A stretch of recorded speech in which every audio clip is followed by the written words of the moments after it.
Ini adalah paspor Jerman, paspor paling kuat di dunia. Jadi kita bisa keluar masuk negara mana aja tanpa ribet.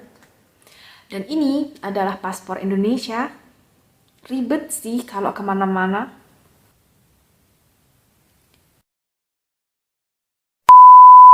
Halo teman-teman, jumpa lagi sama aku Ika. Kali ini aku mau cerita kalau aku udah dapet Niederlassung Erlaubnis. Ini baru yang sementara aja sih, tapi nanti yang asli datang 2 bulan lagi. Niederlassung Erlaubnis itu adalah izin tinggal permanen yang diberikan dari pemerintah Jerman kepada kita. Jadi sekarang aku udah bebas dari ribetnya perpanjang visa, teman-teman.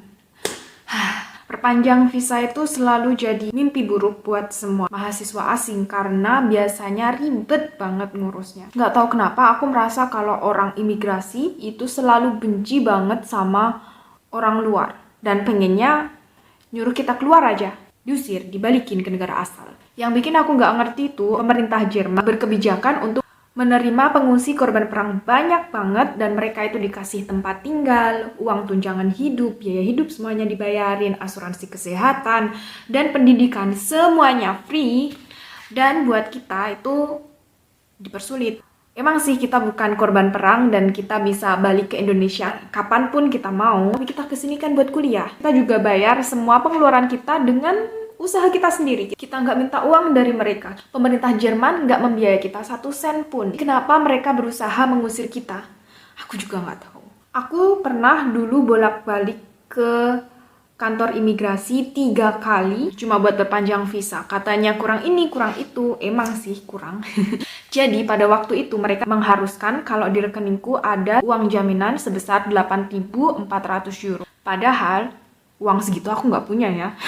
Di beberapa kantor imigrasi bahkan meminta surat keterangan dari sekretariat kampus. Di situ ada banyak pertanyaan dan di sana tertulis berapa lama lagi Ika akan kuliah di sini, kapan dia lulus. Kalau kita kuliahnya lelet dan di sana tertulis kalau tidak tahu kira-kira kapan dia lulus, maka visa kita tidak akan diperpanjang. Jadi pulang habis. Harus pulang ke Indonesia ya.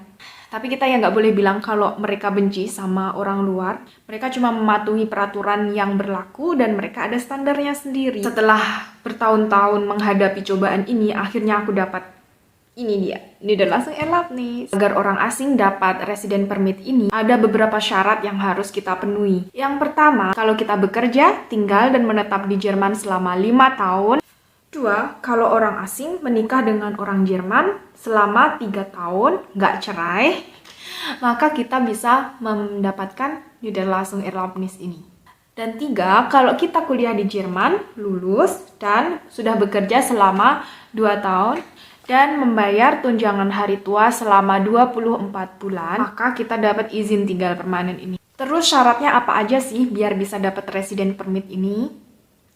Aku resident permitnya buat pekerja di sini. Jadi yang aku butuhin pertama kali adalah kontrak kerja aku. Punya aku kontrak kerjanya tetap, bukan yang tahunan. Jadi aku nggak tahu kalau yang tahunan gimana. Harusnya bisa sih. Dan juga paspor, asuransi kesehatan, dan kontrak rumah.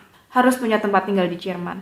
Dan yang terakhir adalah Einbürgerung, yaitu tes pengetahuan tentang negara Jerman, termasuk politik dan sejarah. Tesnya itu seperti ini. Ika Setiawati, Trenggalek Indonesia, Einbürgerung tes 33 dari 33. Aku dapat nilai sempurna. Padahal ujian aja jarang-jarang dapat nilai sempurna. Tesnya ini sebenarnya gampang banget, makanya aku dapat nilai sempurna ya teman-teman. Jadi ada 310 pertanyaan yang mungkin keluar, itu udah ada. Tinggal ngapalin aja, terus 300-nya itu pertanyaan soal negara Jerman secara umum dan 10 pertanyaan tentang negara bagian. Dan di tes itu ada 33 pertanyaan. Kalau kita menjawab 17 pertanyaan dengan benar, kita sudah lulus. Dan untuk menjawab 33 pertanyaan ini, kita dikasih waktu 60 menit. Dan 5 menit aja kita udah keluar. Segampang itu tesnya. Dan warga negara asing yang sudah punya Niederlassung Erlaubnis atau resident permit ini boleh mendaftarkan diri sebagai warga negara Jerman. Biar dapat paspor ini. Beneran. Paspor ini adalah paspor paling kuat di dunia dan kita tidak perlu ribet ngurus visa. Kita langsung bisa terbang, di bandara itu bisa langsung stempel dan beres. Kita nggak perlu ribet sama sekali. Beda banget sama ini ya. Paspor ini, paspor Indonesia, ini emang agak lemah. Jadi ranking 47 di dunia dan bisa memasuki 67 negara tanpa membuat visa terlebih dahulu. Dan 67 negara ini negara-negara yang masih berkembang, negara maju. Jadi kalau kita mau ke negara maju, kita tetap harus ribet ngurus visa ini itu. Dan ini pengaruh juga kalau kita mau bekerja di luar negeri. Dengan visa ini, kita lebih gampang dapat kerja di luar negeri, di negara-negara maju yang lain, daripada dengan visa ini. Dan apakah aku mau ganti paspor?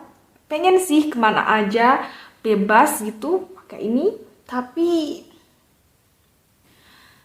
aku cinta tanah air Indonesia. Nggak bisa ganti paspor gitu aja.